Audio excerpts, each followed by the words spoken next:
Halo semuanya, terima kasih udah ngeklik video ini. Selamat datang di channel aku Ajeng Septin. Oke, di video kali ini aku mau bahas tentang solusi dari permasalahan NISN yang banyak dialami oleh siswa yang hendak mendaftar ke perguruan tinggi negeri. Kira-kira permasalahan itu apa sih?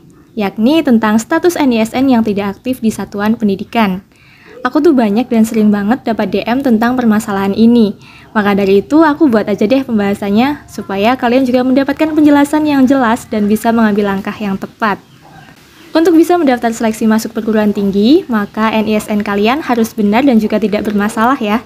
Dan untuk bisa mengeceknya, kalian bisa cek langsung NISN kalian di website nisn.data.kemdikbud atau kalian bisa ketik di pencarian, yakni cek NISN. Pilih yang ada logo Tutwuri Handayaninya. Maka akan muncul tampilan seperti ini. Kemudian, isi sesuai perintahnya ya, yakni nama lengkap, tempat lahir ditulis dengan nama kabupaten atau kotanya aja, tanggal lahir dan juga nama ibu yang sesuai dengan KK dan juga KTP. Pastikan isikan data dengan benar ya, kemudian klik captcha-nya dan klik tombol cari data. Tunggu sebentar dan lihat hasilnya. Seandainya nanti yang muncul malah tampilan seperti ini, yang menginformasikan bahwa data tidak ditemukan, maka dalam melakukan pengisian tadi, terdapat kesalahan penulisan ya. Oleh karena itu, coba ulangi dan tulis data yang diminta dengan teliti. Karena pemberitahuan itu juga terdapat perintah untuk memastikan isian variabel pencarian yang sesuai. Maka pastikan lagi data yang diisi sudah tepat ya. Kemudian jika berhasil, maka akan muncul tampilan seperti ini. Ada NISN, nama, tempat lahir, jenis kelamin, dan juga status keaktifan. Seandainya dari 6 data tersebut terdapat data yang berbeda atau yang salah, atau yang tidak sesuai ya, seperti misalnya jenis kelamin yang salah, tempat lahir yang salah, NISN yang berbeda, nama diri atau nama ibu yang tidak sesuai, atau mungkin status keaktifannya yang kosong, silahkan lakukan verbal. Namun sebelum verbal perlu ditekankan ya bahwasanya verbal itu hanya dilakukan saat ke-6 data tersebut terdapat kekeliruan.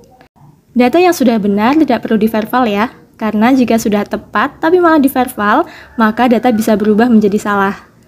Terkait dengan status keaktifannya, apa sih status keaktifan yang tepat? Kok ada yang aktif, ada yang tidak aktif, ada juga yang kosong. Itu yang betul yang mana sih Kak? Nah, perhatikan penjelasan berikut ini ya.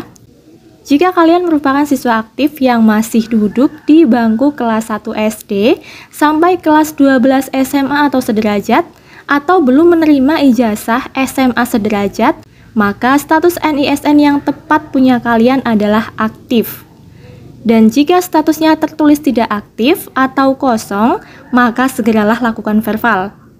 Yang kedua, jika kalian sudah lulus dari SMA atau sederajat, baik itu lulusnya sudah 1 tahun atau 2 tahun, maka status NISN yang betul adalah tidak aktif. Oleh karena itu, jika dari kelima data lainnya benar dan status NISN-nya tidak aktif, seorang gap year tidak perlu melakukan verbal. Tetapi, kalau ada kesalahan lain, misalnya dari 5 data lainnya itu ada yang salah. Contohnya dari jenis kelaminnya yang salah, ataupun nama gitu, itu perlu diverbal. Apalagi kalau misalkan status NISN-nya itu malah kosong, maka itu harus diverbal. Pokoknya kalau gap year atau sudah lulus itu memang statusnya tidak aktif, karena sudah tidak aktif menjadi siswa. Sedangkan kalau masih kelas 12, itu harus aktif statusnya. Apabila tidak aktif, itu harus diverbal. Terus gimana Kak cara verbalnya? Nah, silahkan untuk verbal ini kalian bisa ketik verbal NISN di kolom pencarian, atau langsung aja klik link verbal yang udah aku cantumin di bagian deskripsi. Kemudian kalau udah, kalian akan masuk ke halaman seperti ini. Silahkan isikan data yang diminta. Jika ada unggah file, coba perhatikan jenis dan juga ukurannya ya.